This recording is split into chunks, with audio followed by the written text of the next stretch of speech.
Bom dia.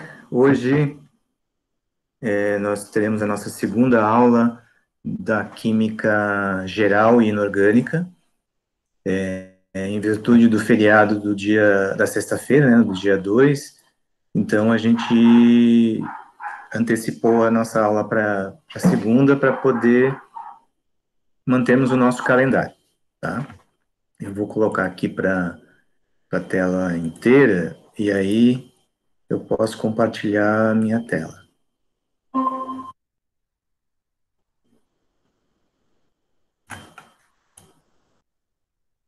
Bom, então vamos relembrar o que nós fizemos na nossa última aula. Nós falamos do Moodle, né, que nós vamos trabalhar com o Moodle, e nós falamos sobre a introdução à química geral. Então, lá no livro da Introdução à Química Geral, nós mostramos que nós temos lá o que é química, né, e que a química muitas vezes é chamada de a ciência central. Por quê? Porque ela tem conhecimento básico e de química, né, que é essencial para outros estudos, como biologia, próprias ciências, né, física, geologia, ecologia, alimentos, muitas outras áreas. Então, por isso que ela é tida como central, né, no nosso modo de vida. Falamos também que do que estuda a química, né, que a química, se a gente for parar para analisar, ela está dentro da nossa vida. Fizemos uma provocação aqui em que a gente fala da cozinha, né, que é o primeiro, é um laboratório que nós temos dentro das nossas casas e que no nosso dia a dia nós já temos muitas expressões, falamos de muitas expressões que têm a ver com química, mas a gente não associa, né, dessa forma. Por exemplo, reação em cadeia, catalisador, equilíbrio, salto quântico, né? Falamos também que muitos processos que nós utilizamos, né, na nossa cozinha, como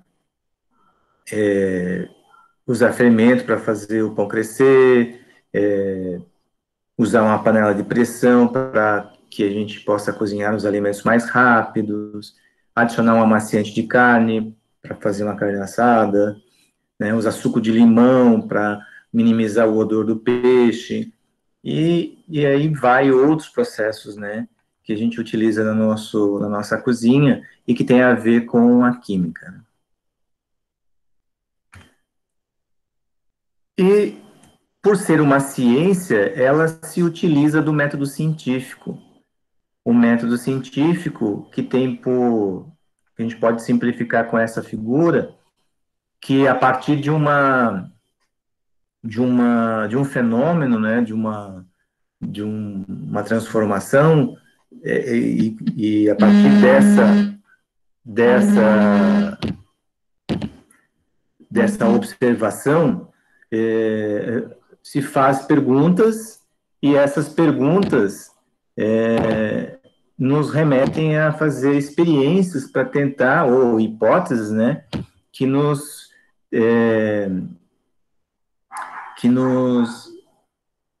nós vamos tentar explicar por que daquele fenômeno. E, com base nessas hipóteses, vamos tentar comprová-las ou não, né, através de experimentos. E depois da análise desses experimentos é que a gente vai tirar as nossas conclusões. Então, o método científico, resumidamente, é isso. Mas vejam, ele tem todo um critério para poder fazer as perguntas, as hipóteses e os experimentos para chegar a uma análise se a hipótese é verdadeira ou não. Tá? Então, hoje, o que a gente tem como uma lei ou teoria, né, que é a conclusão depois, o que nós temos hoje como lei, como teoria, daqui a alguns anos pode não ser verdade. Por quê? Porque com o avanço da tecnologia, nós vamos ampliando a nossa visão sobre a matéria. Por quê? Porque a gente vai tendo condições de estudar melhor, né, o que a gente chama de matéria. E depois nós falamos sobre a matéria em si e sobre as suas propriedades. Então, matéria é tudo aquilo que ocupa espaço e tem massa. Falamos, então, que ela pode ser separada, né, como substância e mistura. Substância é toda aquelas moléculas ou átomos, né, que têm características únicas. E mistura é quando eu junto duas ou mais substâncias. Então, a gente falou, inclusive, que nós temos as substâncias elementares, como, por exemplo, o gás oxigênio, só tem átomos de oxigênio, então, como a gente chama, que só tem um único elemento, né? Hidrogênio, nitrogênio, e temos aquelas compostas, aquelas que representam dois ou mais átomos, por exemplo, a amônia, a água, o açúcar, e assim vai uma infinidade de moléculas. Falamos também que as misturas, elas podem ser homogêneas ou heterogêneas. Homogêneas, quando a gente só consegue ver uma única fase, e heterogênea, quando eu consigo ver fases diferentes, como aqui o exemplo da mistura de areia com limalha de ferro. E, claro, eu consigo, através de métodos físicos, químicos, separar essas misturas, principalmente os métodos físicos, né? Por exemplo, filtração, separação magnética, destilação, e aí vai uma infinidade de métodos, né, que a gente pode utilizar.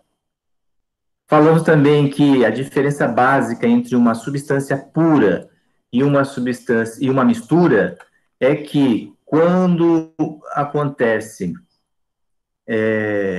a mudança de estado físico, se a substância for pura, ela vai apresentar patamares entre a fusão ou solidificação e a vaporização ou condensação. Então, nessas mudanças de estado físico, como aqui o exemplo da água, né, água pura, quando ela é sólida, está com uma temperatura mais baixa do que zero, se eu for aquecendo, ela vai chegar no 0 graus, e aí ele começa a fazer a mudança de estado físico.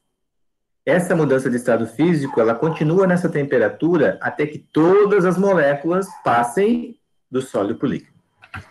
Depois, aí a temperatura começa a subir novamente até alcançar o que a gente chama de ponto de ebulição, né, o ponto de vaporização. E no caso da água, é a 100 graus. Então, a 100 graus, ela ferve, né? Então, aí, o que vai acontecer? Mantém essa temperatura até que todas as moléculas passem para o estado de gás, né? No caso da água e vapor. Já as misturas, elas não têm essas mudanças, esses patamares. Elas têm uma variação. Por quê? Porque eu tenho um conjunto de moléculas diferentes, então elas têm temperaturas diferentes. E como elas estão juntas, elas não deixam patamares. Existem exceções, né? Quais são as exceções? As misturas eutéticas, que são quando o ponto de fusão é igual, mas o de ebulição é diferente, e as misturas azeotrópicas, onde o ponto de fusão é variável, mas o ponto de ebulição ele é constante. Então, existem algumas misturas que podem confundir, mas um dos patamares, existe um patamar, mas o outro não, é variável, né? Além disso, falamos que essa matéria é formada por átomos. Os átomos são aquelas unidades particulares, são as unidades que a gente pode dizer assim, que alguns costumam falar que é a menor partícula, não, é a menor unidade que mantém sempre as suas características, onde tem ali um conjunto de prótons, nêutrons, elétrons, né?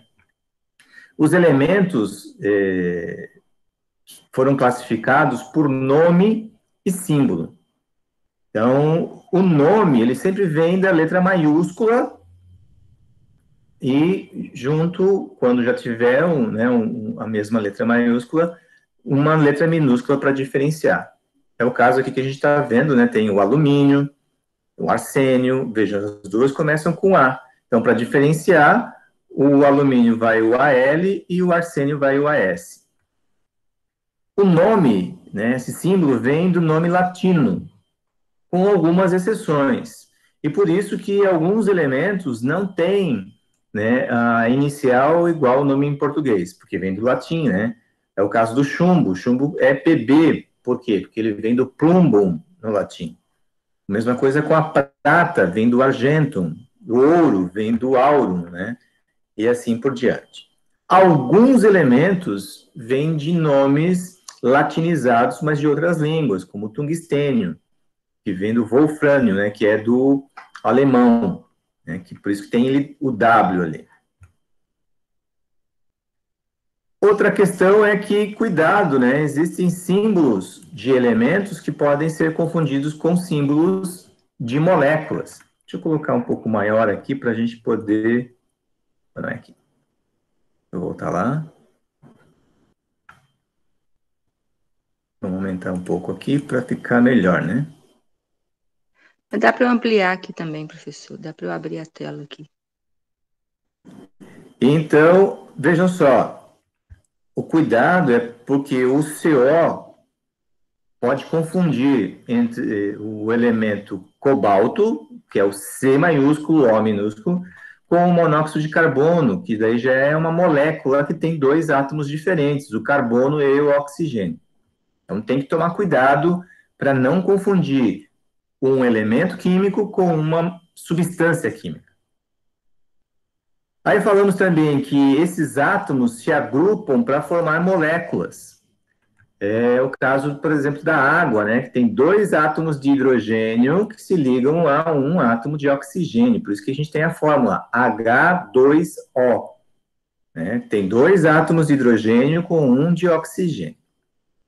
Mas as ligações químicas nós vamos falar mais adiante. E falamos, então, que, resumidamente, né, matéria ela pode ser dividida em substância pura e mistura. Substância pura é quando eu tenho somente um tipo de molécula ou elemento. Essas substâncias puras podem ser elementares ou simples, né? Ou compostas. As elementares é quando só tem um único tipo de elemento. É o caso do gás hidrogênio, é o caso do gás nitrogênio. Enquanto que composta, uma substância pura composta é o caso da água, que tem dois ou mais elementos. Tá? Então, essa é a diferença básica entre essa substância dita pura. E no caso das misturas é quando tem duas ou mais substâncias. Pode ser elementar ou pode ser composta. Qual é a diferença? É que as misturas, elas podem ser homogêneas, uma única fase, ou podem ser heterogêneas, quando tem duas ou mais fases. Mistura homogênea, por exemplo, água e sal, né? O sal totalmente dissolvido, então só tem o aspecto da água. Mistura heterogênea, água e óleo, né? Vai separar a fase da água e a fase do óleo. A gente consegue visualizar, a gente consegue ver as fases diferentes. Tá? Então, essa é a diferença básica. Falamos também da questão dos estados de agregação dessa matéria.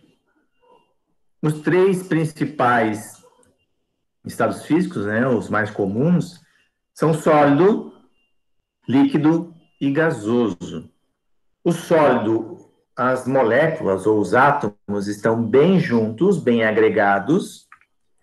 O líquido já tem uma mobilidade desses átomos e moléculas maior do que no sólido, e por isso as moléculas ficam distantes, então eles já vão ter características,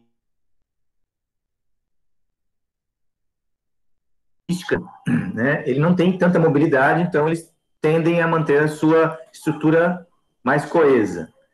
No líquido, já tem uma certa mobilidade maior, então ele já fica mais fluido. Ele não vai ter uma forma fixa, ele vai ter a forma do recipiente que ele tiver guardado, né? E no gás, então, que já tem uma mobilidade muito maior, o que vai acontecer? As moléculas vão estar muito distantes umas das outras. Muita energia cinética. Aí nós falamos também que essas substâncias, né, esses estados físicos, dependendo da temperatura e da pressão, podem sofrer alteração. E aqui tem um exemplo da água, né? No estado sólido, ela apresenta, então, moléculas muito próximas, mas se você fornecer energia, ou na forma de aumento de temperatura, ou na aumento de pressão, diminuindo a pressão, você pode ocasionar o que a gente chama de fusão, que é a mudança para o estado líquido. Se continuar aumentando a temperatura, vai fornecer mais energia para essas moléculas de água. Elas vão vaporizar, passando para o estado gasoso. Pode perguntar, Patrícia.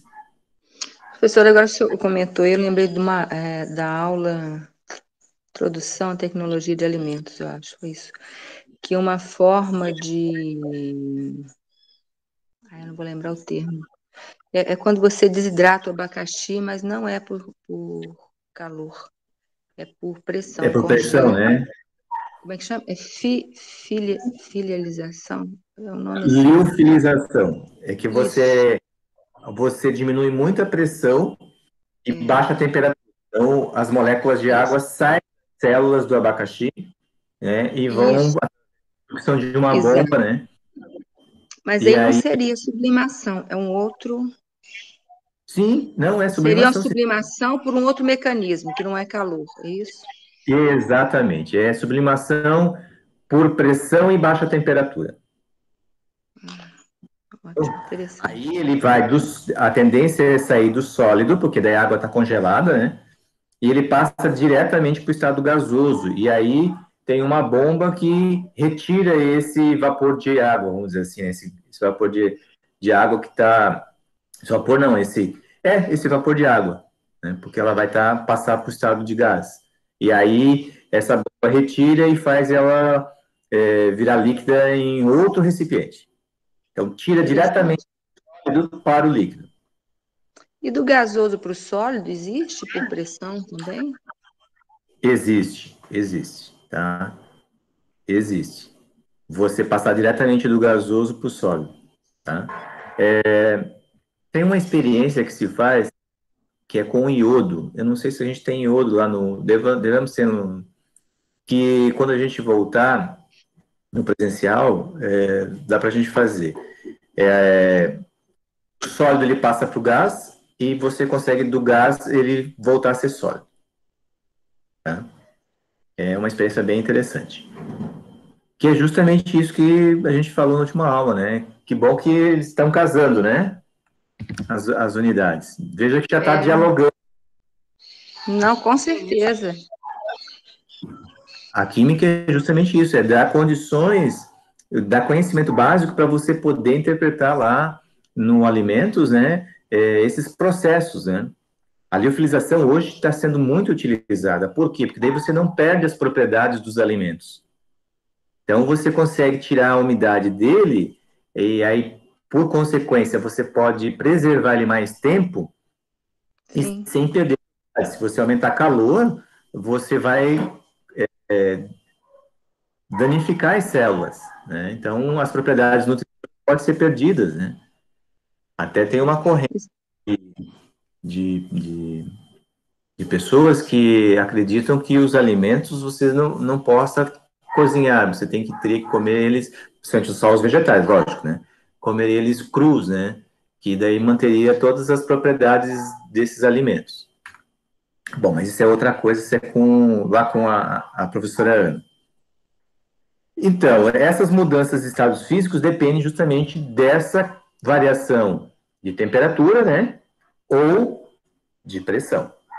Se você diminui bem a pressão, você pode passar do sólido para o líquido, do líquido para o gasoso. Se você aumenta muito a pressão, do gasoso passar para o líquido e depois para o sólido. Ou direto do gasoso para o sólido. E falamos do plasma, né? Que o plasma também é um estado físico da matéria. O plasma é quando a gente tem um gás ionizado, onde ele perde parte dos seus elétrons e forma os íons, né? Então, nós temos uma nuvem eletrônica e uma nuvem de íons, né? Exemplo é o Sol, né? Lá na coroa do Sol, nós temos esse plasma, né? Tanto que ele libera muita energia, e essa energia chega até nós na forma de radiação eletromagnética, né? E as auroras boreais que nós temos no nosso planeta são provocadas justamente por essa radiação, e ela acontece nos polos, né? Temos também as lâmpadas de mercúrio, ou as lâmpadas fluorescentes. Elas são produzidas justamente porque tem um gás dentro desses bulbos, e que com a passagem da corrente elétrica transforma num plasma, que daí vai emitir a luz, como nós temos nos nossos lares. Falamos também das descargas elétricas, que também é um tipo de plasma, os raios, né, que acontece na atmosfera, e o globo de plasma, né, que também tem um gás aqui dentro, e conforme a descarga elétrica, ele vai produzindo essas luminosidades, né, e que pode transmitir energia, tanto que as pessoas, quando colocam, né, sentem essa energia através da mão, né, que vai principalmente para o cabelo, né. Falamos das propriedades, né, muito rapidamente, né, porque as propriedades físicas, nós temos as propriedades físicas e químicas da matéria. Elas podem ser divididas em propriedades gerais, toda a matéria tem, e as específicas, que daí são grupos de matérias que podem ter propriedades semelhantes, que daí são as funcionais, ou específica, em que cada uma tem a sua propriedade definida. Por exemplo, ponto de fusão, ponto de ebulição, né? Densidade, são específicas de cada substância. Né? E aqui um vídeo curtinho para falar justamente dessas propriedades, dar um apanhado geral. E falamos também que, além dessa introdução nesse livro, né, o estudo, ele tem duas tarefas. Aqui, na primeira, nós temos um questionário, né, de introdução à química geral, com 6 questões, e uma tarefa que você tem que postar, né, que vai valer 4 pontos. Certo? Pode falar, Patrícia. Essa segunda aí eu fiquei em dúvida por 2 motivos. Primeiro, que é um universo, né? Aí, qual escolher? Escolhi até uma que eu achei interessante o nome, que ai, gente, meu nome é muito nome diferente. Iatroquímica. Iatroquímica. Como é que é? Iatroquímica. Isso. Aí eu fui ver, não era bem um ramo, né? É o histórico, assim, era chamado antigamente. Aí eu descartei. Mas veja bem, mas aí é uma parte da química. O que nós estamos pedindo aqui é outras ciências, ou outras áreas. Mas eu poderia, por exemplo, colocar direito? Eu estaria muito fora do padrão. Eu pensei nisso, falei, poxa, e na minha área? Né? Porque aí fala que tudo tem química, né? Eu falei, não, peraí, É que mas no direito também tem, direito, porque quando você vai estudar criminologia, você precisa de... sim, mas como é que aí que você tem que fazer o link? Como é que ele vai ajudar? Ele vai ajudar onde, por exemplo, na parte das provas? Estuda, quando você vai estudar a deteriorização dos corpos, qual bactéria que está ali, né, você saber, por exemplo, um cadáver, quanto tempo tem que está morto. Outra coisa, tem um processo de... vou falar em linguagem de feira, né? Seria mumificação, né? Porque às vezes Há muito tempo, né? não, quando morre, por exemplo, num solo que é argiloso, que é tipo argila, aí o corpo conserva, né? Tem a questão também, por exemplo, saber se é de afogamento, se não é. Isso tudo é ligado, né? A química, a física, não é? Eu Também. pensei nessa área, né, de prova. Mas a medicina vai, por exemplo, se ela foi envenenada ou não, tem a ver. Isso, é. Uma outra coisa Acho que também até é. na balística já seria questão Também. de física, né? É, enfim. Física química. Mas Não, quer pior ver que uma. tem. Aí você começa a pensar, né? A cabeça viaja. Até quando você vai escutar uma pessoa falar, se a pessoa sua, não sua, o comportamento ali químico, se ela está falando verdade ou não. É, aí já Mas é aí já estou mais. demais, né? Aí já é psicologia, né? Mas olha só, por exemplo, Mas seria química a ambiental, pessoa por comprou um exemplo. carro. Mas olha só, a pessoa comprou um carro. Aí esse carro deu um problema e esse problema ocasionou um acidente, tá? Aí a montadora lá não quis indenizar essa pessoa. O que essa pessoa faz? Procura um advogado e entra na justiça, certo? Isso. O que se fazer? Tem que se fazer toda uma análise e realmente o problema ele é oriundo do material. Eu te falo isso porque ele é químico e ele faz esses laudos periciais. Periciais. Por exemplo, um airbag que outro dia descobri com a professora de química que o que abre o airbag, né, que é uma reação química. Eu nunca imaginei isso. Eu achei que fosse Sim, algum vento, sim, né, uma reação química. Pronto. Se essa reação química disparou ou não, pode ser um defeito, né, lá sim, da fabricação. Não foi colocado o suficiente, exatamente. não foi elaborado o suficiente. Nossa, está ligado a tudo mesmo, né? Mas, enfim, mas são quatro. Eu poderia escolher, por exemplo, ambiental, estaria ligado a isso, porque eu fiquei meio por causa Sim, desse vídeo. sim, Poderia ser, né? sim, Ambiental, alimentar, né, de com alimentos, certeza. né? Tudo seriam interligados, né? Sim. Aí por isso que eu ainda Por não exemplo, fiz esse. então você que vai escolher essas quatro e pode ser bem geral, tá? Não precisa ser muito específico, não. Como você puxou a parte do direito, eu lembrei dessa parte pericial, tá? Então, as Aham. perícias, muitas vezes, eles têm que procurar um químico. Por quê? Porque precisa comprovar especificadamente que tem isso. Claro que quando é questão de criminalística, o legista utiliza esses conhecimentos, né? É. Ele vai fazer, vai mandar, ou ele vai mandar para fazer os exames, as análises, vai para o laboratório, né? Eu peguei na parte do crime, né? Mas defesa do consumidor, por exemplo, Também, né? Se o produto exatamente. tal, se não tá, uma questão Ih, mas é um universo gigante, não pode ficar pensando muito, não, que a gente não para, né? Tá certo? Eu ainda vou É, colocar aqui um material complementar, umas indicações da minha biblioteca, que eu estou até trabalhando nisso, tá? Mas provavelmente eu vou colocar um vídeo como acessar e com as indicações. uhum. Naquela biblioteca, só uma dúvida pequenininha aqui, depois eu vou me informar melhor. Tem como abrir o livro ali e ler? Ou você tem que pedir primeiro, pegar o livro para depois Não, conseguir? não, não, não. Dá Não. para abrir ele ali na biblioteca e folhear, não dá? Quer ver, ó? Deixa eu já te mostrar que eu estou com ela aberta aqui, ó.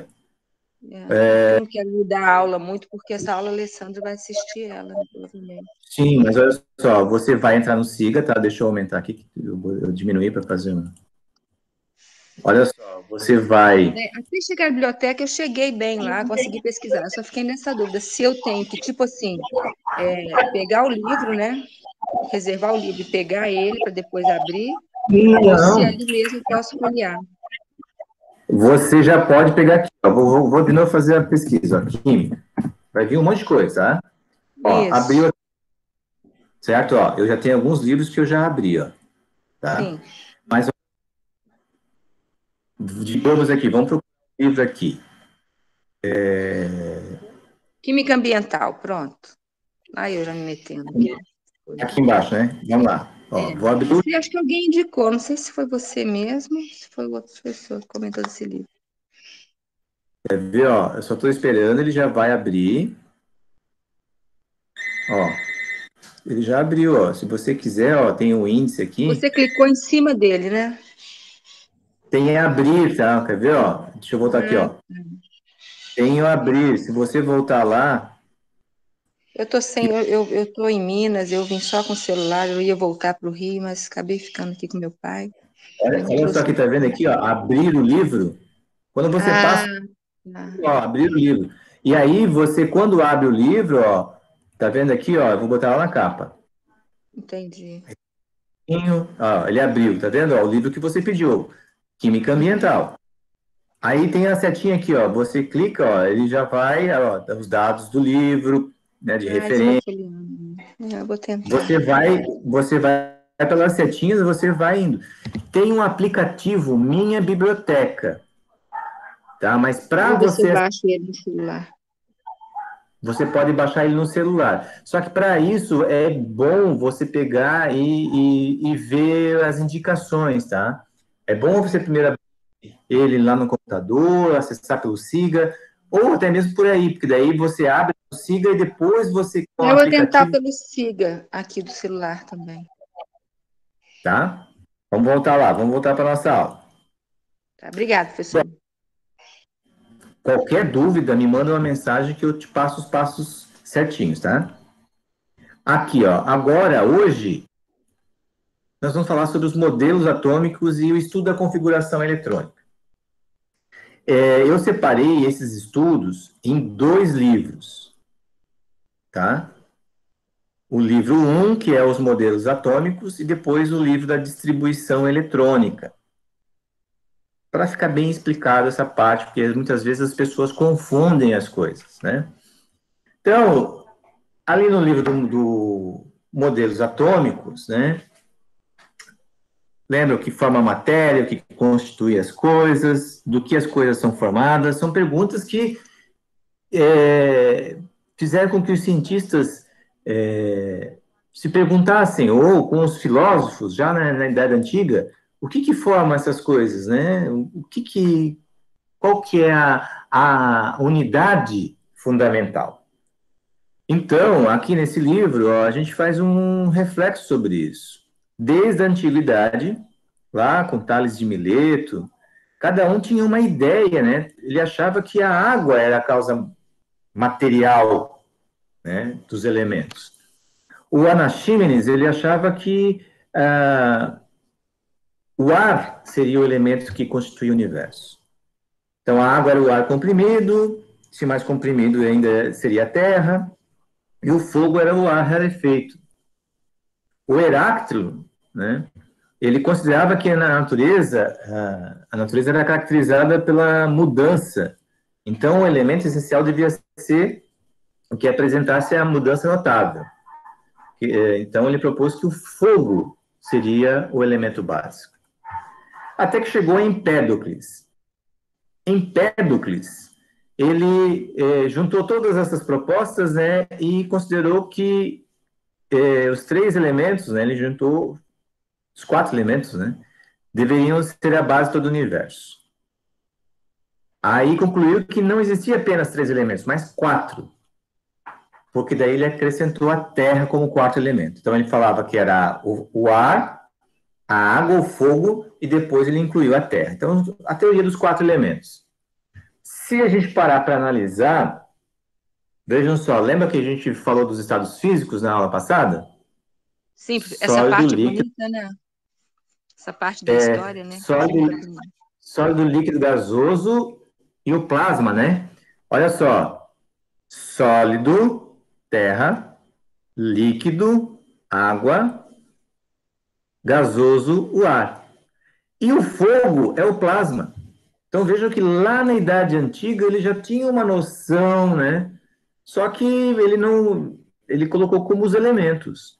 E esse conhecimento ele influenciou muita gente, principalmente o Aristóteles, que ele modificou um pouquinho a doutrina do Empédocles, né? Mas ele essa questão dos 4 elementos durou muito, muito tempo. Nessa mesma época, tinha o Demócrito e o Leucipo, que eles fizeram a teoria do átomo. que seria a teoria atômica, né? Olha só, já falavam em átomo já na Idade Antiga, em que eles acreditavam que átomo seria uma parte indivisível, uma parte que a gente não conseguiria mais dividir.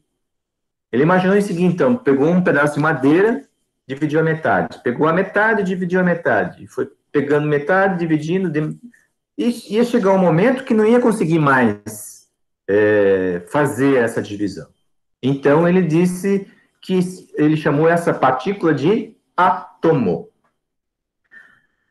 A quer dizer não, tomo, divisão. Então, não teria mais divisão. Mas ele não. Veja só, é por dedução filosófica, né? Esse conhecimento do atômico do Demócrito e do Leucipo ficou esquecido durante muito tempo.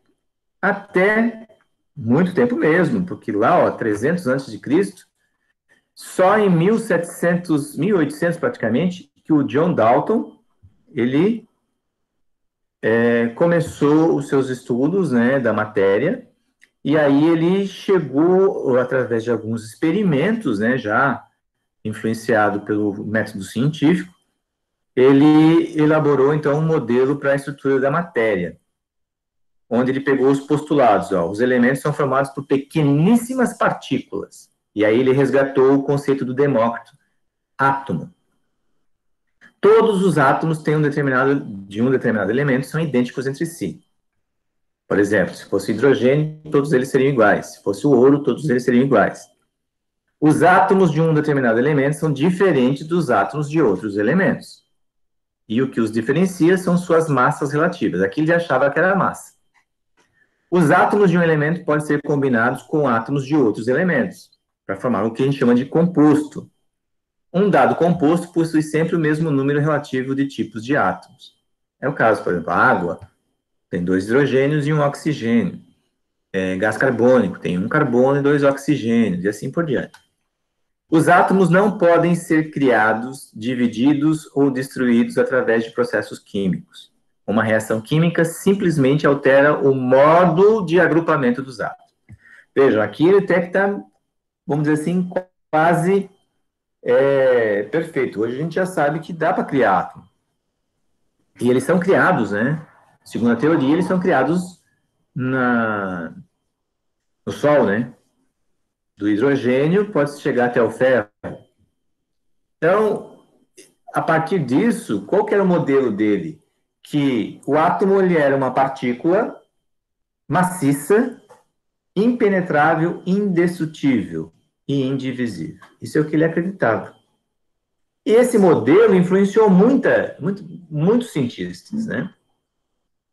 Agora, nós temos que contextualizar que no início do século XIX, aliás, lá no século XVIII, o Benjamin Franklin, né, ele começou a fazer os seus estudos com eletricidade e ele viu que a eletricidade fluía pelo ar.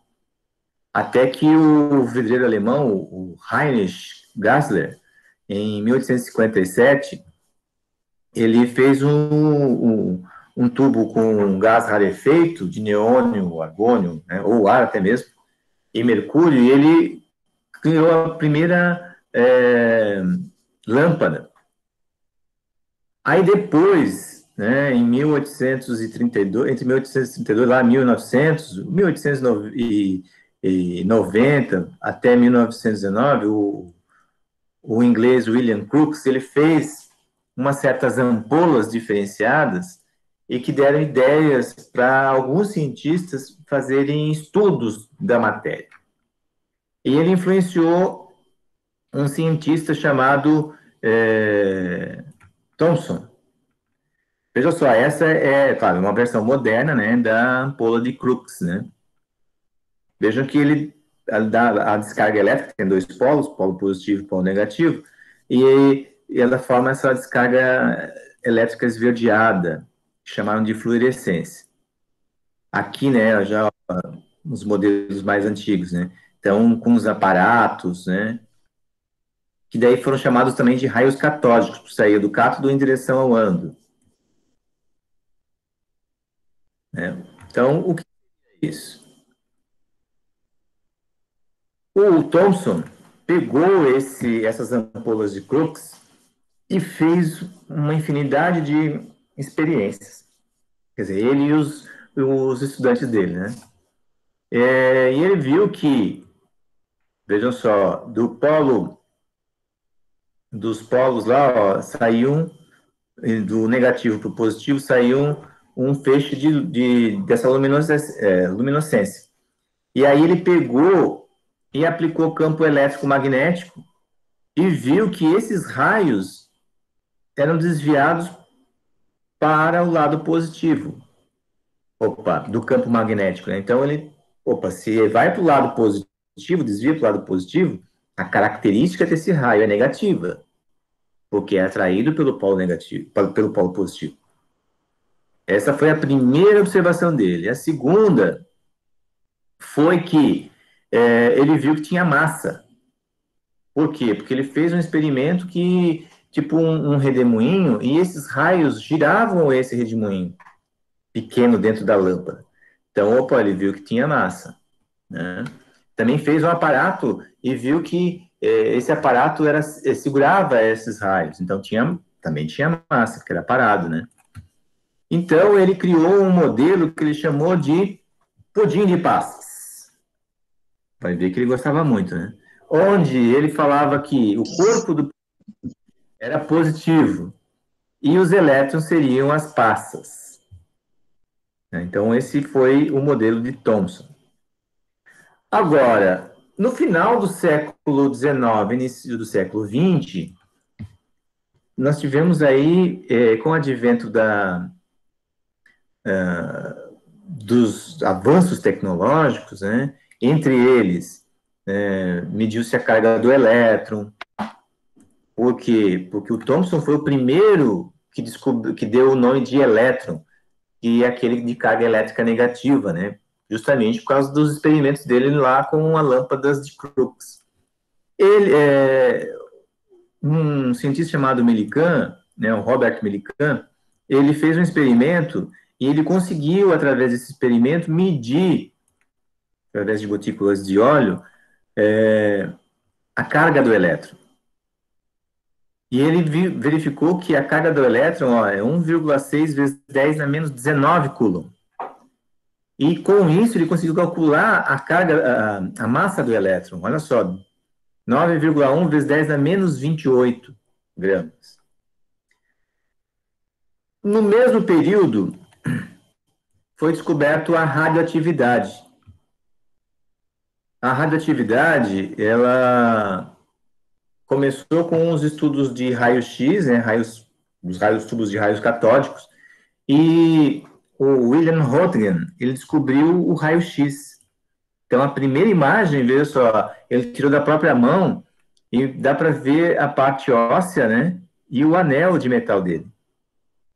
2 anos depois, o Antoine-Henri Becquerel, ele resolveu procurar uma relação entre os raios-x, esses raios-x e a fosforescência.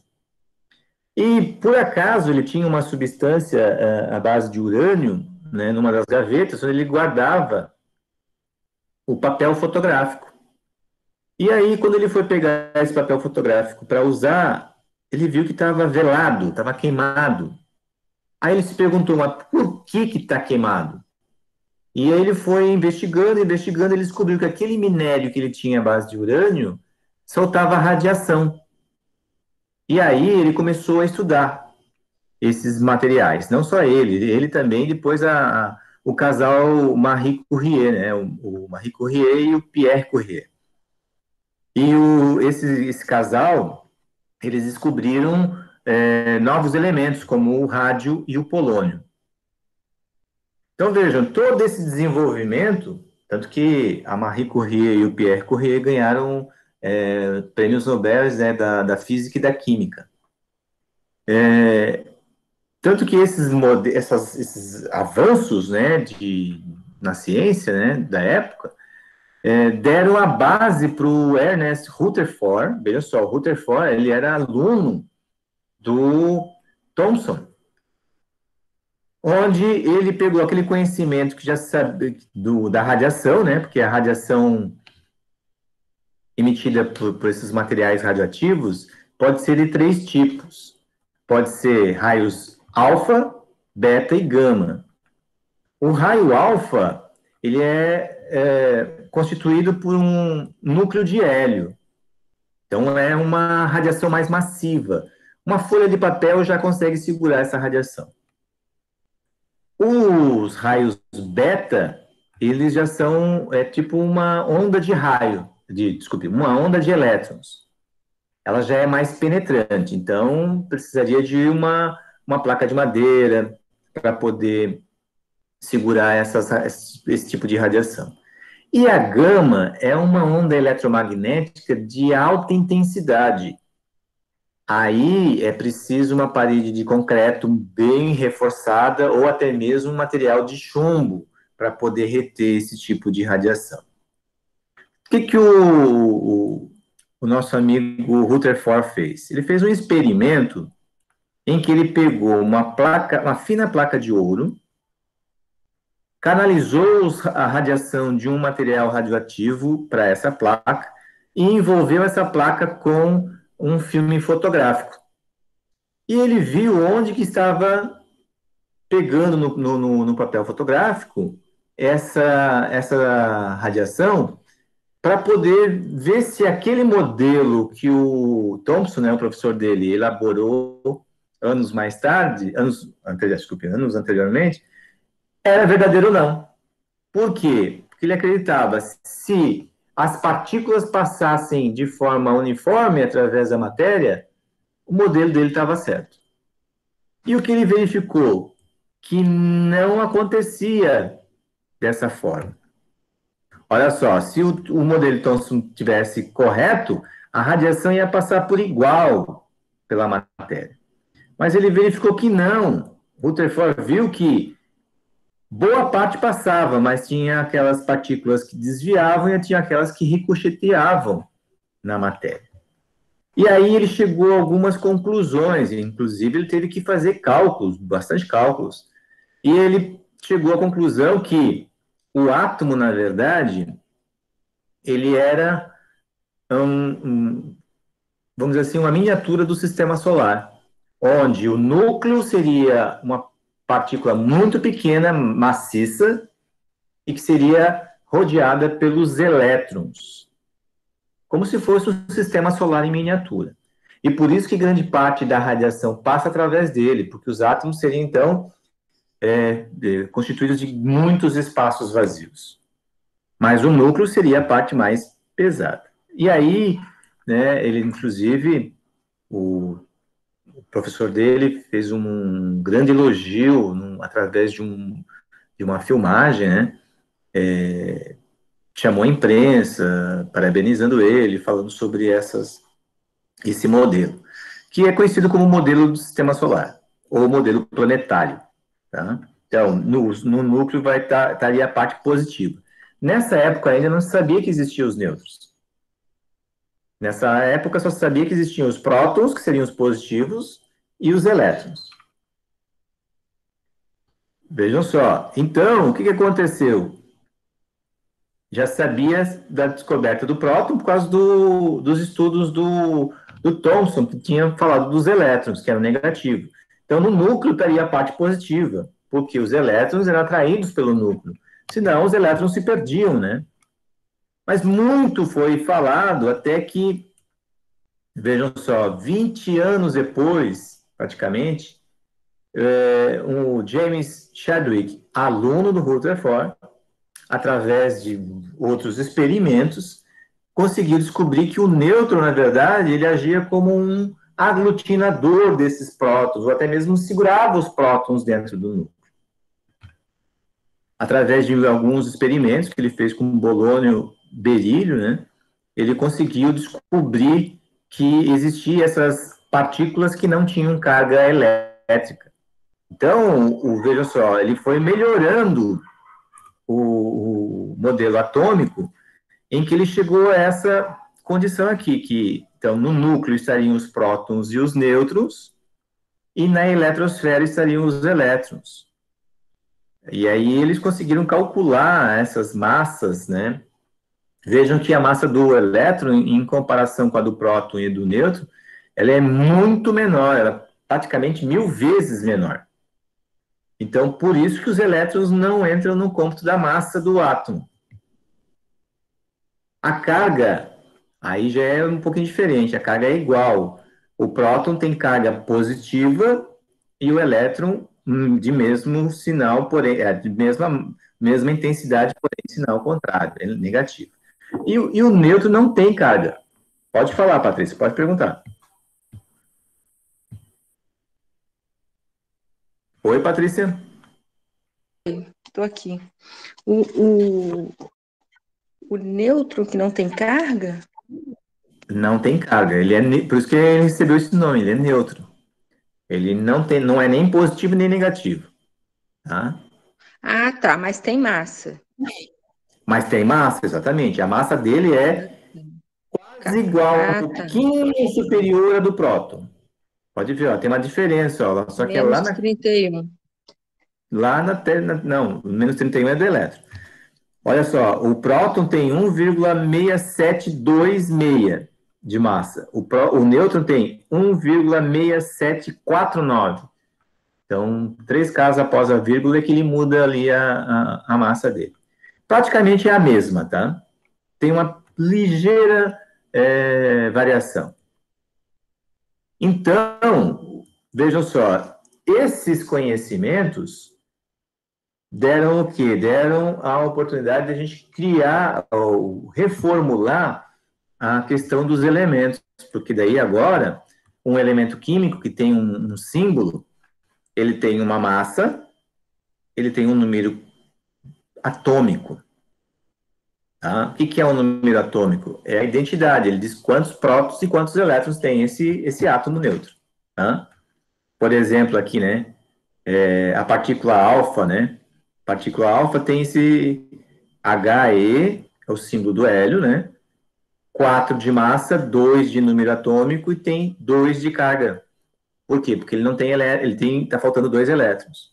Então, 2 prótons, 2 nêutrons. É um núcleo de hélio. O elétron é só carga negativa, né? Próton tem 1 de massa, 1 de número atômico, porém não tem elétrons, que é o íon hidrogênio, né? E assim por diante. Então, agora a gente pode, né, falar sobre os números, sobre os elementos, sabendo que ele vai ter um número atômico, que representa o grupo desse tipo de átomo, e uma massa. Por consequência, porque ele tem nêutrons e elétrons, né? Bom, daí nasceu a teoria quântica, porque com o advento de novos conhecimentos, nasce a teoria quântica. O que seria a teoria quântica? Impulsionados pelas descobertas do Max Planck e do Albert Einstein, né, ali em 1920, né, por ali, né, aliás, de 1910 a 1920, eles vão impulsionar uma nova área da físico-química, né, da física e da química. Aqui tem um vídeo, eu peço que você assista, que fala justamente de como surgiu todo esse movimento da química, da teoria quântica. Tá? Impulsionou. Pode falar, Patrícia. Não, eu não assisti ainda não. Eu até mexi ontem no Moodle, até vi que já tem até exercício que pode ir fazendo, né? Não sei se seria, mas esse vídeo eu não assisti, não. Deve ser Aqui interessante. é bem Deve ser interessante bem para interessante entender, estar o né, Einstein, né? como chegou a isso, né? Então, eu peço que assista, é um vídeo bem legal, e com imagens da época e tudo. Bom, nasceu a teoria quântica, né? O que quer dizer a teoria quântica? Vejam só, o Bohr, o Niels Bohr, né, ele foi estudar com o Rutherford e ele tentou explicar algumas coisas que já se conheciam desde a época do Newton. Só para ter uma ideia, o Newton foi o primeiro que conseguiu fazer a difração da luz. Ele viu que a luz branca, na verdade, ele é a união de várias cores, né? Se eu pegar um prisma e passar Um feixe de luz branca, ele vai difratar e vai dar o arco-íris, né? As cores do arco-íris. Por quê? Porque são ondas eletromagnéticas. A luz, né, as radiações, eles são ondas eletromagnéticas. O que quer dizer isso? Nós temos as ondas de rádio, nós temos o infravermelho, a luz visível, o ultravioleta, o raio-x e os raios gama. O que muda entre elas? O comprimento de onda e a frequência. Tá? Com certeza você já ouviu falar, a frequência do rádio é tal. Né? Por quê? Porque é um comprimento de onda específico que ele usa para poder diferenciar os rádios. Né? Rádio tal, 1.200 MHz, que é uma maneira que eles têm de... A luz, o que a gente consegue enxergar com os nossos olhos, é uma pequena faixa que vai do 380, praticamente, 380 nanômetros até 750, 790 nanômetros. É uma faixa muito reduzida. Se estiver abaixo de 380 ou acima de 800 nanômetros, o nosso olho não consegue enxergar. Só para ter uma ideia, existem certos animais que conseguem ver o calor, os répteis, né? Eles conseguem ver o calor emanado pelos seres vivos. Com base nisso, até criaram aqueles óculos de visão noturna. Onde que está esse calor? Bem na faixa do infravermelho. Já a radiação ultravioleta é aquela que está acima abaixo, né, quando a gente fala em comprimento de onda, do visível. O nosso olho não enxerga, não consegue ver. Por isso que a gente não vê o raio-x, a gente não vê o ultravioleta, não vê as ondas de rádio, não vê o infravermelho, porque o nosso olho não está apto para isso, ele só consegue ver o visível. Os elementos químicos, eles emitem, quando aquecidos, essas raias. Tá? Mas é bem diferente, ó, eles têm certas raias bem específicas.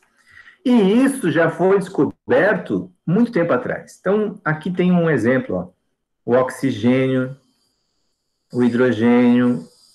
Pode ver que dependendo do elemento, ele tem mais do que uma raia. Mas é específico naquele comprimento de onda. Então, seria cada um tem uma cor? Poderia dizer isso? Mais ou menos isso. O Kirchhoff... Não é, que o nosso olho não alcança. Não alcança. E essas ondas... vai alcançar... Ondas... Só vai alcançar e ver, enxergar, quando estiver dentro da faixa do visível, tá? O Kirchhoff e o Bunsen são dois cientistas lá de 1859, lá, eles criaram um aparelho justamente para poder pegar essas raias, enxergar essas raias. E aí eles criaram uma técnica chamada de espectroscopia. Ó, se eu colocar um elemento químico na chama, e aí nasceu o teste de chama, a gente consegue ver só a parte visível. Tá? Então, aqui, ó, o sódio vai dar uma chama amarela. O cobre, uma chama esverdeada. Então, eles conseguiram ver, eles conseguiram pegar esses espectros da parte visível. O que aconteceu? Com esse impulsionamento, né, esse conhecimento ele ficou... Já se conseguia identificar os elementos químicos, mas não se conseguia explicar por que ele funcionava daquela forma. Então, o Niels Bohr, ele juntou as ideias quânticas do Planck e do Einstein e ele conseguiu explicar isso. Porque daí ele conseguiu colocar 3 postulados a mais no modelo do Rutherford, em que ele conseguiu ver que a variação da energia de um átomo quando ele recebe ou ele emite energia, ele emite radiação, ele conseguiu ver e calcular a energia desse fóton de luz. Fóton porque foi o Einstein que falou, né? E ele viu que eram idênticas as teorias tanto do Planck como do Einstein, né? Eram abordagens diferentes. E ele conseguiu calcular essa energia. E essa energia tem essa fórmula aqui, ó, onde o N é a camada do elétron lá na eletrosfera. Então, conforme o salto quântico, olha só aqui, ó, conforme o salto quântico do elétron, por exemplo, se o elétron está aqui, ele pula para uma camada mais externa, quando ele retorna, ele vai emitir a mesma quantidade de energia, mas num comprimento de onda específico. Se ele pula para a segunda e volta, ele emite num outro comprimento de onda. Se ele está na primeira, pula para a segunda e volta, entendeu? Conforme a camada que ele vai saltar e depois ele volta, ele emite um comprimento de onda específico. E por isso que daí cada elemento tem essas raias como se fosse uma impressão digital. E cada elemento tem essa impressão digital, que foi classificada, né? Então, quando criou o seu modelo, o Bohr utilizou essas ideias segundo a qual a energia não seria imitada continuamente, mas em pequenos pacotes, que foi denominado de quantum, né? E aí ele conseguiu explicar através desse salto quântico que quando o átomo recebe energia, os elétrons pulam para uma camada mais externa. Quando esses elétrons retornam para a camada de origem, emitem luz. E essa luz é característica de cada elemento. Então, os postulados de Bohr são esses, ó. Os elétrons nos átomos vão descrever órbitas ao redor do núcleo, chamadas de camadas eletrônicas ou níveis de energia. Cada um desses níveis possui um valor determinado de energia, que são os estados estacionários. Os elétrons podem saltar para o nível mais externo quando absorvem energia.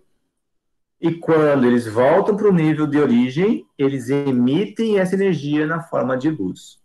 Então, por isso que quando o sódio, a gente coloca ele lá na chama, ele absorve aquela energia e quando ele solta essa energia, ele solta na forma amarela. Então, a gente vê a cor amarela. O cobre, ele absorve a energia e quando ele libera na cor esverdeada. Por quê? Porque é característica desses elementos. Então, o nosso modelo atômico atual, né, é qual? É esse do planetário que foi acrescido das teorias do Bohr, né?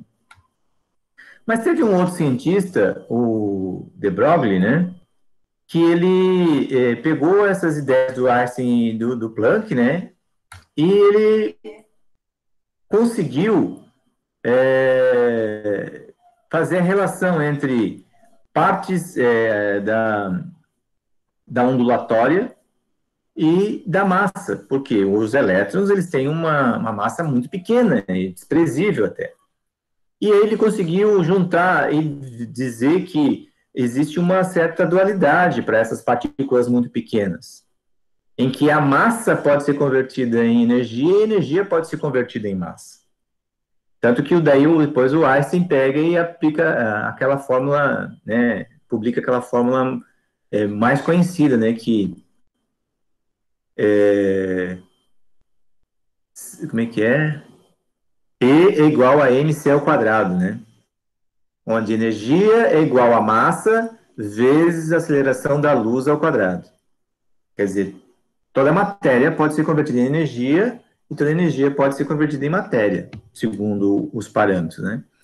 Agora, o que isso implicou? Né? Isso implicou no uso da luz para gerar imagens de algo que a gente não consegue enxergar. Por exemplo, a luz normal, quando focalizada através de lentes, né, gera o que a gente conhece por microscópio. E a gente pode ver células.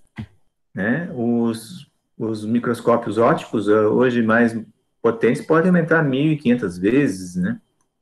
2.000 vezes. E agora a gente já tem, desde a década de 60, 50, 60, o que a gente chama de microscópio eletrônico. O que seria um microscópio eletrônico? Eles conseguem, através de uma geração de descarga elétrica, né, eles conseguem focalizar esses elétrons através de lentes eletromagnéticas e gerar imagens de algo microscópico. nanoscópico até, posso dizer. Aqui é o exemplo, né? O pólen, ó. Esse aqui é o pólen das flores, ó. Coisas que a gente não consegue ver, né? Mas com um feixe de elétrons ele consegue ampliar. E a ampliação hoje em dia ela pode ser de 200 mil vezes, 1 milhão de vezes, dependendo do microscópio. Então vejam só, o microscópio convencional utiliza luz, né? Comportamento ondulatório da luz. A microscopia eletrônica vai usar o comportamento ondulatório do feixe de elétrons, né? Aí veio o Heisenberg e postulou o princípio da incerteza. Por quê? Porque se os elétrons se comportam tanto como onda como matéria, então a gente não tem condições de saber onde que está esse elétron no espaço. Por quê? Porque ele tem uma característica ondulatória. Quando a gente vai tentar medir a onda, ele se comporta como partícula. Quando a gente vai tentar medir a partícula, ele se comporta como onda. Tá? E a partir desses conteúdos, desses estudos, um cientista chamado Schrödinger, em 1926, criou o conceito de função de onda. Essa função de onda seria a probabilidade de se encontrar um elétron no espaço. Estatística, tá? Ele usou estatística. E essa estatística dá o que a gente chama de função de onda, ou densidade de probabilidade de encontrar o elétron. E daí surgiu o que a gente conhece por os números quânticos, porque para chegar nessa densidade de probabilidade, você precisa dos números quânticos. Aqui começa o que a gente chama de números quânticos. Tá? Então, vejam, todo esse desenvolvimento do modelo atômico chegou aqui, nos números quânticos. Então, o primeiro livro termina aqui. Aí vem o segundo, onde a gente vai falar da distribuição eletrônica. O que é a distribuição eletrônica? É como eu consigo mapear os elétrons dentro da eletrosfera. É a representação, vamos dizer assim, pelo nível de energia, da quantidade e dos elétrons, né? Que vai ser representada pelos números quânticos, que vem justamente lá, ó, dessa característica que o Schrödinger, né? Dessa equação de onda. Por quê? Porque os elétrons se comportam como uma onda. Então, nós temos 4 números quânticos. O número quântico principal, o N. O que quer dizer o N? O N vai indicar o quê? A camada eletrônica que vai estar o elétron. O número quântico secundário, ou momento angular, né, o L, que vai indicar qual é o subnível, qual é a subcamada, porque cada camada tem subníveis. A primeira só tem um subnível, que é o S. A segunda já vai ter o subnível SP. A terceira vai ter o SPD. E assim vai, entendeu? Dependendo da camada, ele vai ter maior ou menor número de subníveis. Depois tem o número quântico magnético. Esse número quântico magnético vai dar a orientação do orbital no espaço, onde vão estar esses elétrons. E o número quântico do spin, que ele vai dar a rotação desse elétron no espaço. Então, esses são os 4 números quânticos. E aí eles vão criar o que a gente chama de orbitais. Então, eu tenho a camada, eu tenho a subcamada, ou subnível, tenho os orbitais, e dentro dos orbitais é onde que vão estar os elétrons. Bom, o que nós vamos tirar daqui? 2 coisas principais. Primeiro, que átomos são aqueles grupos de elementos que têm uma quantidade de prótons, que é igual a de elétrons no estado fundamental, e uma quantidade de nêutrons. Ela se divide em núcleo, onde vão estar os prótons e os nêutrons, e eletrosfera, onde vão estar os elétrons. Então, se a gente olhar aqui, ó, dependendo do orbital, tá? Dependendo do orbital que nós vamos ter, nós temos uma possibilidade de elétrons. Por exemplo, P, um orbital S só pode 2 elétrons. Um orbital P, ele vai ter já possibilidade de ter 3 orbitais e, por consequência, ele vai ter 6 elétrons no máximo. Já o subnível P, ele tem a possibilidade de ter 10 elétrons. E o F, 14 elétrons. E são os máximos, tá? O que seria, então, o orbital? Orbital, pode falar, Patrícia. Não, eu vou pedir para o senhor já deixar essa aula gravada para eu escutar de novo, porque é muita informação. Estou aqui tentando acompanhar, Eu não vou vou interromper, deixar. não, porque eu já vi isso Pode na deixar. vida, eu sei que eu já vi isso na vida. Eu lembro que vai passando, né? Você vai passando de um orbital para o outro, quando vai aumentando os elétrons, não é E, isso? e a gente vai chegar lá. Ó. Então, o que seriam esses orbitais? Ó? O orbital S, ele tem esse comportamento esférico, tá? Onde a maior probabilidade de encontrar ele, ó, é dentro dessa curva aqui. Então, quer dizer que ele se parece com uma esfera. O orbital S, então, é esférico, ó, então ele te representa dessa forma, e só pode ter 2 elétrons no S. Tá? O orbital P, ele se parece com um halteres, ó, e ele vai estar orientado no espaço conforme os eixos cartesianos, ó, no eixo X, no eixo Y e no eixo Z. Então, cada orbital ó, pode ter 2 elétrons. Então, tem 1, 2, 3, 2, 3 vezes 2, 6. O orbital D já é mais complexo, ó, ele tem 5 possibilidades de orbitais. Então, 5 vezes 2, porque cada orbital só pode ter 2 elétrons. Então, 5 vezes 2, no máximo 10. E o F tem 7 possibilidades. Então, ele vai poder ter 14 elétrons. Como é que a gente vai trabalhar com a configuração eletrônica? Configuração eletrônica tem a ver com esses subníveis.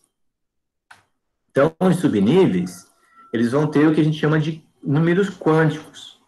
Por exemplo, o N, né? O N vai indicar a camada, se ele está na primeira camada ou se ele está na segunda camada. O L, qual é o subnível?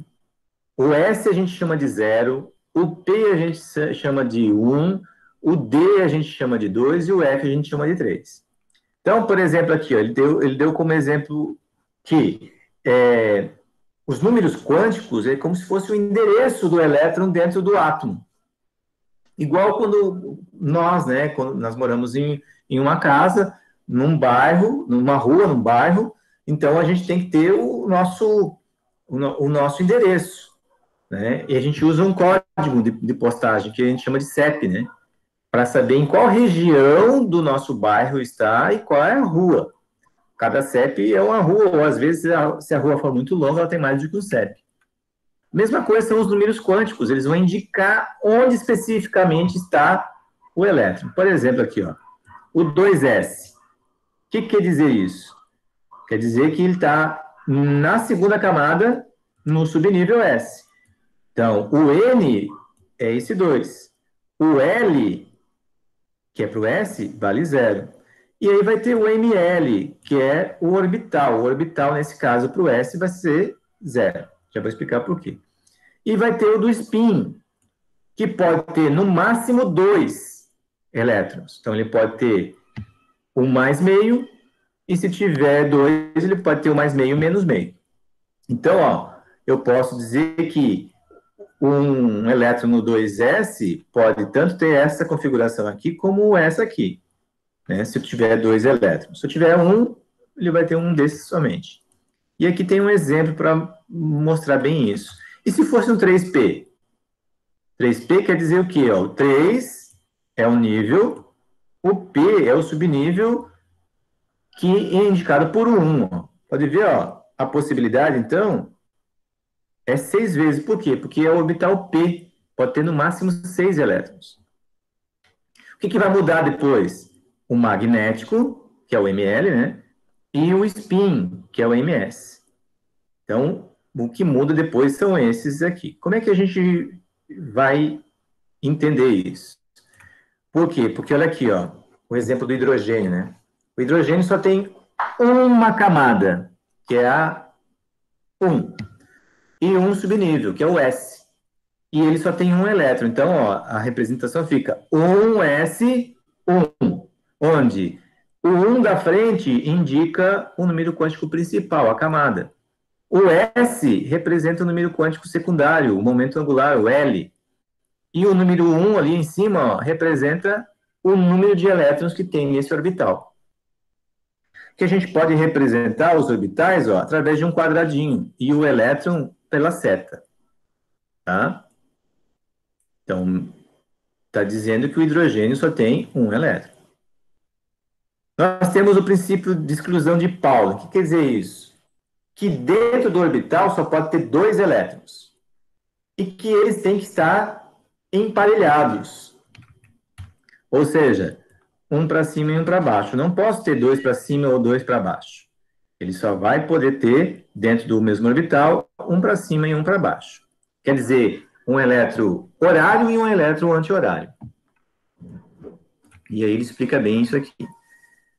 Então, aqui, ó, ele vai mostrando o gás hélio, como é que é a representação. Vejam que o hélio, justamente é por causa disso, ó, ele tem 2 elétrons e só tem uma camada. Então, é 1s2. E ele explica por que ele só pode ter assim. Porque se ele desemparelhado, porque ele ele fala do diamagnetismo e do paramagnetismo, né? Segundo o princípio de Pauli, né? Os spins iguais ou paralelos, né? Eles são campos magnéticos efetivos. Eles iriam criar um campo magnético. Mas o gás hélio não é paramagnético, não é atraído por ímã, né? Ele é diamagnético. Né? Ele não é atraído, ele é repelido pelo ímã, né? Mostra justamente por isso, ó. Se fosse aqui, ó, eles iam estar em fase, eles iam ser atraídos. Mas como não, eles estão de sentidos contrários, eles anulam essa carga magnética, eles não criam um campo magnético. Diferente, por exemplo, do lítio, que daí já é um metal, e os metais são atraídos por campos magnéticos. Não, nem todos, né? Então, ele vai mostrando, ó, o lítio já tem um número atômico 3. O que quer dizer isso? Ele tem 3 elétrons, porque são 3 prótons, 3 elétrons no estado fundamental. Então, ele vai mostrando aqui, ó. Como ele já tem a primeira camada preenchida, ele pula para a segunda camada, que é representado por 2s1, que é o primeiro subnível do segundo nível, da segunda camada. Veja, à medida que eu vou aumentando as camadas internas criam um efeito de blindagem. Esse efeito de blindagem, ó, olha só a energia do 1s, provoca um distanciamento maior dos outros subníveis. Tá? Então, ó, eu tenho daí o S, o P, o D e o F. Então, o S é mais atraído pelo núcleo. O P já é atraído fracamente, o D já mais fracamente ainda, por quê? Porque daí vai ter aquele efeito de blindagem anterior. Tá? Aqui daí já mostra do berílio, que tem número atômico 4, depois o do boro, que tem número atômico 5, daí já vai entrar no 2P, ó. Pela regra de Unde, agora já mostrando do carbono, não posso trabalhar com essa forma aqui, ó. Nem com o A, nem com o B. Por quê? Porque ele diz que a regra do Unde fala o seguinte, ó, o arranjo mais estável dos elétrons em subcamadas é aquele que contém o maior número de spins paralelos. E a gente costuma sempre começar para cima, quando você vai distribuir nos subníveis maiores, que tem mais orbitais. Então, primeiro para cima, se preenche completamente, volta e começa para baixo. Tá? É o caso aqui, ó, mostrando do nitrogênio. Então, regras gerais. Como é que eu vou fazer a distribuição? Eu vou pegar cada camada ou nível principal de número quântico N contém N subcamadas. Por exemplo, N2. Então, há 2 subcamadas, que são elas, o S e o P. Né? cada subcamada do número quântico L contém 2L igual a 1 orbital. Então, por exemplo, se for 0, 2 vezes 0 é 1, né? 2 vezes 1, aliás, que é o primeiro, né? Vai dar 1. Se for 1, 2 vezes 1, 2. Se for 2, 2 vezes 2, 4, e assim por diante. É o número de orbitais que vai ter. Não se pode colocar mais que 2 elétrons em cada orbital. Assim, o número máximo de elétrons é sempre igual ao dobro do número de orbitais que são utilizados. Por quê? Porque cada orbital tem 2. Se eu tiver 4, posso ter no máximo 8 elétrons, e assim por diante. Uma maneira rápida de determinar o número máximo de elétrons que um átomo pode ter em um dado nível principal é usar a fórmula 2n ao quadrado. Vejam, então aqui ó, nós temos o diagrama de Linus Pauling, o Aufbau, que usa a energia. Ó. Por quê? Porque os átomos polieletrônicos, com mais de um elétron na eletrosfera, eles têm esse tipo de comportamento. Ó.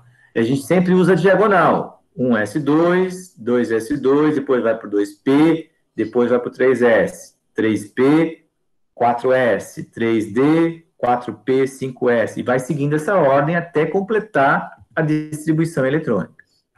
Aqui embaixo tem um exemplo. Ó. Um átomo de oxigênio tem um total de 8 elétrons. Então, ele pede para escrever aqui, ó, os 4 números quânticos para cada um dos 8 elétrons no estado fundamental. Então, a primeira estratégia é, começamos com n igual a 1, que é a primeira camada. Qual é o subnível que nós temos? Somente 1, então é 1s. Veja que o número atômico do oxigênio, ele tem 8 elétrons, ó. É 8, então ele vai ter 8 prótons e 8 elétrons. Então, preenche 2, passa para a próxima camada, que é 2s. 2s, fecha mais 2 elétrons, que é o máximo que pode ter, parte para a próxima. A próxima é qual? 2p. Então, ó, tenho 2 elétrons na primeira, 2 elétrons no segundo subnível. No 2p faltam quantos? Faltam quantos para chegar a 8? Então, 4, 8, faltam mais 4. E eu vou distribuindo, primeiro para cima. 1, 2, 3, volta, e aí você coloca para baixo. Então, ó, fechou os 4. Parou aonde? Parou nesse primeiro orbital. Então, ele fala o seguinte, ó, qual que é os números quânticos de cada um? Na primeira camada, 1, né? Camada 1, o L é 0, porque é o S, o ML é 0, porque só tem um orbital. Mais meio, e o segundo vai ser menos meio. Fica igual, porque é o mesmo orbital, mas o elétron está para baixo. Terceiro elétron está no subnível 2, S. Só tem um orbital, é ML, mais meio e menos meio. No P, então vou ter o quinto, sexto, sétimo e oitavo elétron. 2, o P já vai valer 1, e aí eu tenho, ó, menos 1, 0 e mais 1. Tá? Eu vou abrir aqui um PowerPoint só para mostrar isso bem direitinho, tá?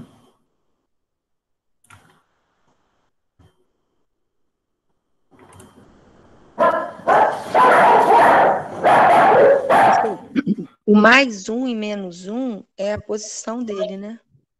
É a posição dele, exatamente. Olha só. Vou pegar aqui, ó, e vou representar o oxigênio. Deixa eu pegar aqui. Assim, mais uma setinha para cima e menos uma para baixo, a setinha? Não. Vai representar assim. Ó, o oxigênio é O, ele tem 8 elétrons, 8 de número atômico, né, e 16 de massa. Opa. Deixa eu colocar aqui.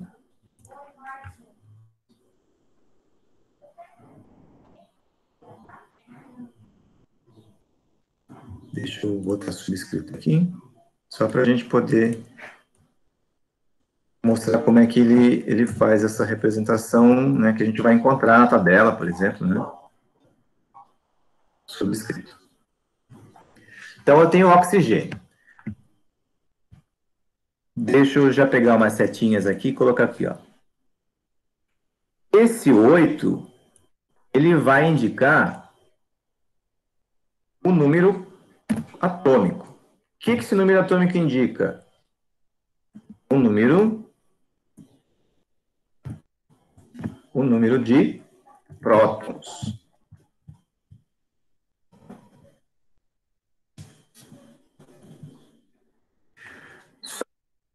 O número de prótons num átomo neutro, o número de prótons, ele vai ser igual ao número de elétrons.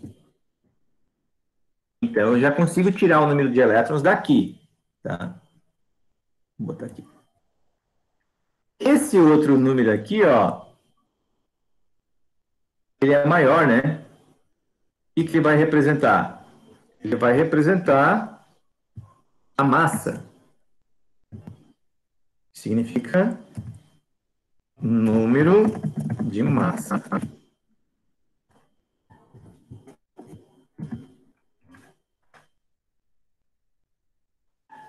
Então, quando a gente for na tabela, a gente vai olhar, vai pegar sempre o número atômico para fazer a distribuição. Então, o que isso quer dizer para nós? Quer dizer que nós temos aqui para o oxigênio 8 elétrons. Isso que importa. Como é que a gente vai fazer a distribuição? A gente vai pegar... Deixa eu voltar lá. Deixa eu voltar lá. Pegar esse diagrama. Tá? Deixa eu fazer um print aqui. Vou botar bem pequenininho ali para a gente poder... É a nossa base. A gente sempre vai usar isso, tá?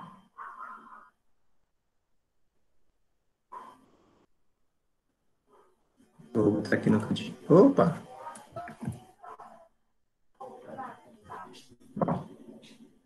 Vou botar no cantinho para a gente saber. Eu tenho que distribuir 8 elétrons. Não posso esquecer.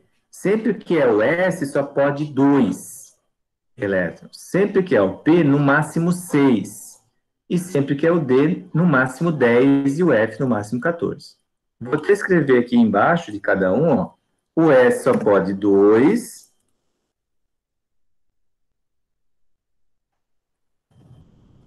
Dois elétrons.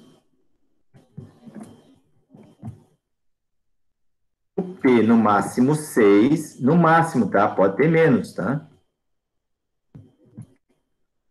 O D no máximo 10.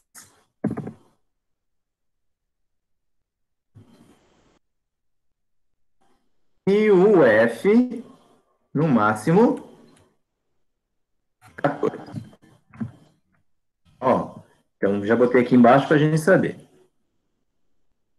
Como é que a gente vai fazer a distribuição, então, para esses 8 elétrons? Qual é o primeiro? O primeiro nível é a primeira camada, ó. Começa lá, ó, 1s, né? Então, é 1s. Quantos elétrons? No máximo, 2 elétrons. Isso, então eu já vou colocar assim, ó, 1s2. Depois, vamos seguir a setinha, ó. Vem o segundo, né? 2s, no máximo, 2 elétrons. Depois vem qual? O 2p. 2p, no máximo 8, mas eu vou precisar de 8 para chegar nos 8 elétrons? Não posso esquecer, ó, já tenho 2 aqui. Já tenho 2 aqui. Totalizando quanto? 4, né? Então, 3. tenho 2, mas... Né? Tirando 4 de 8, faltam quantos? 4. Coloco 4, subscrito. Aqui já está a nossa distribuição. Então, eu tenho 2 elétrons no subnível 1s, 2 elétrons no subnível 2s e 4 elétrons no subnível 2p. Outra coisa que a gente não pode esquecer é que o subnível S, vou colocar assim, ó. O subnível S, ele é representado por um único quadradinho.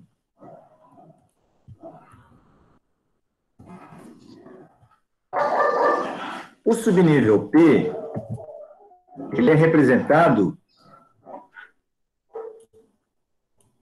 por 3 quadradinhos.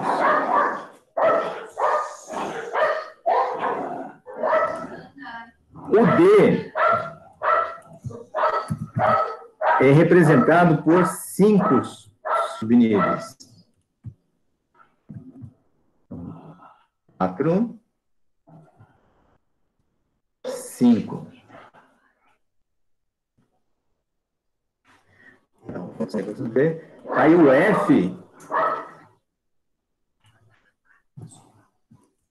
F já vem 7.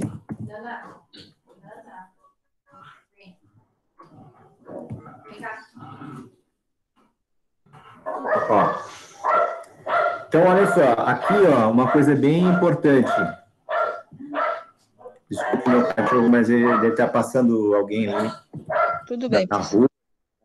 Tá dando para escutar bem. Então, olha só. Esses são a representação gráfica dos orbitais, tá? O que são os orbitais? Onde vão estar os elétrons? Deixa eu até aumentar o zoom aqui.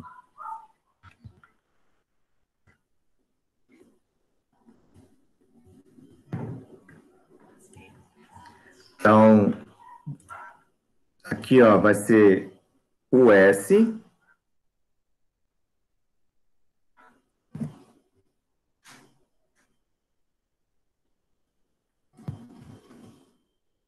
Aqui embaixo vai ser o P.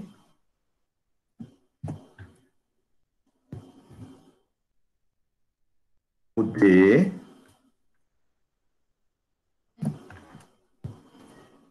E o F. São os subníveis que nós temos, tá? Agora, a posição. Por isso que aqui em cima, ó, vou colocar assim, para a gente já poder ver aqui, ó. Aqui em cima, ó, a gente diz que o ML, ele é 0. Só tem um orbital. Quando só tem um orbital S, ele vai ser sempre 0. Agora, quando a gente tem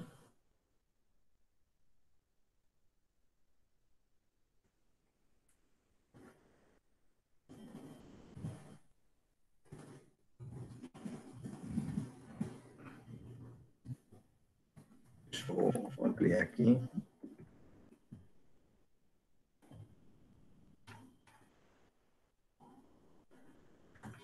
Quando a gente tem o P, ó, o do meio é 0, o da esquerda é menos 1 e o da direita é mais 1. Aqui, ó, para o D, o raciocínio é igual, ó. O que muda aqui? O que muda é que eu vou ter o menos 2, o menos 1, o do meio é o 0. O mais 1.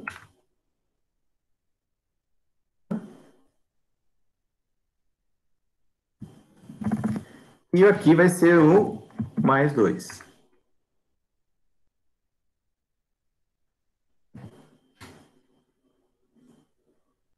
Para o F também, ó. O que vai ficar diferente aqui? Eu vou ter aqui na esquerda o menos 3.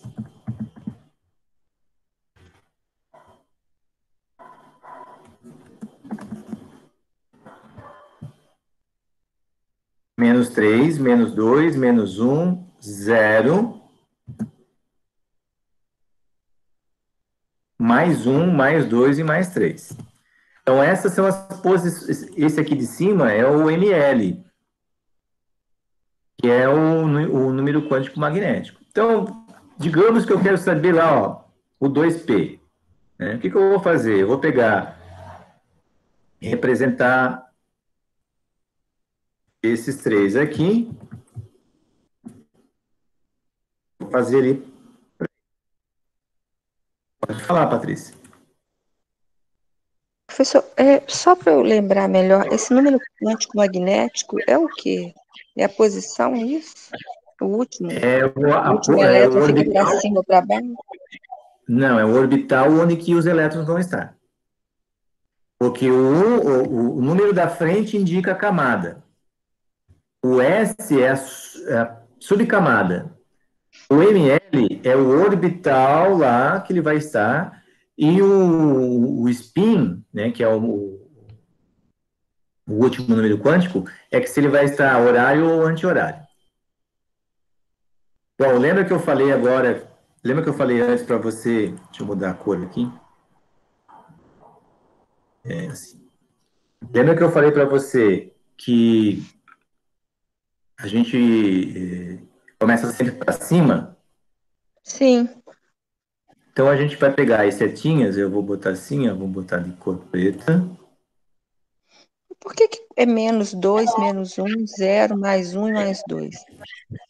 Menos 3, menos 1, 0.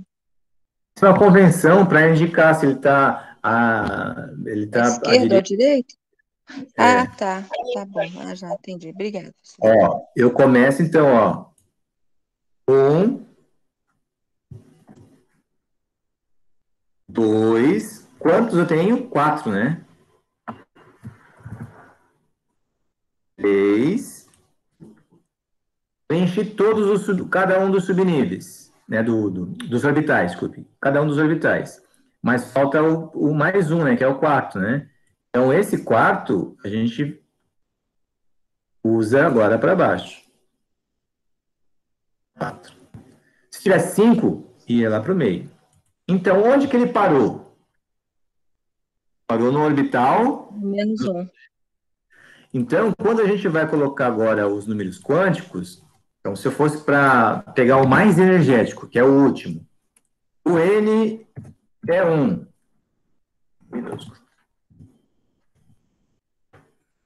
O L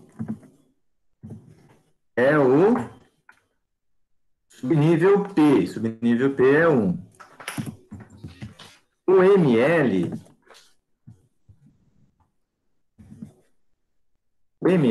é onde ele parou. Ele parou em qual? No menos 1, Menos né? 1. Esse é o mais energético. Então, é onde ele parou, menos 1. E o MS, que é do spin, esse ele parou para baixo ou para cima. Por convenção, a gente costuma falar que para cima é negativo, para baixo é positivo. Isso é só uma convenção, podia ser o contrário, tá? Então, parou para baixo, né? Então, a gente colocaria, ó, mais. Positivo. E daí está fazendo um giro horário, ou um giro anti-horário. Tanto faz. Então, se eu quisesse, por exemplo, saber esse elétron aqui, aí eu iria olhar, ó, o N1, o L1, Tudo o M igual, né? Só que menos 1. menos 1. Se eu quisesse saber esse aqui, N1, L1, Mais 1. e mais 1, e para cima, menos 1. Menos 1. Então, é dessa forma que a gente acha os números quânticos. Entendi. Certo? Vamos voltar lá para a nossa aula, então. Eu peço que você leia com bastante. Aqui tem um exemplo, né, mostrando isso. Aqui nós temos também a distribuição eletrônica. Algumas observações, falando sobre camada de valência. O que é camada de valência? É a última camada onde tem elétron. Subnível são as subcamadas, né? O S, P, D, F. Como é que se faz a distribuição dos elétrons? Aí a gente vai seguindo sempre a diagonal, ó. Sempre a diagonal. O S tem no máximo 2 elétrons, mas ele pode ter um só.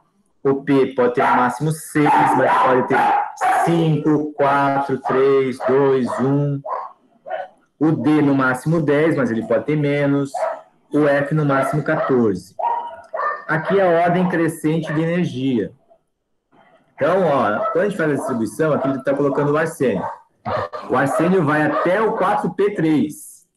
Essa é a ordem energética. Se a gente fosse colocar geométrica, ou seja, por camada, ficaria um pouquinho diferente. O bom é a gente sempre fazer energética. Por quê? Porque aí a gente encontra quem é o elemento, qual é a camada mais energética, que é a última. Tá? Mas, aqui, ó, indica qual é a camada de valência. Que daí, no caso, é a quarta camada de valência.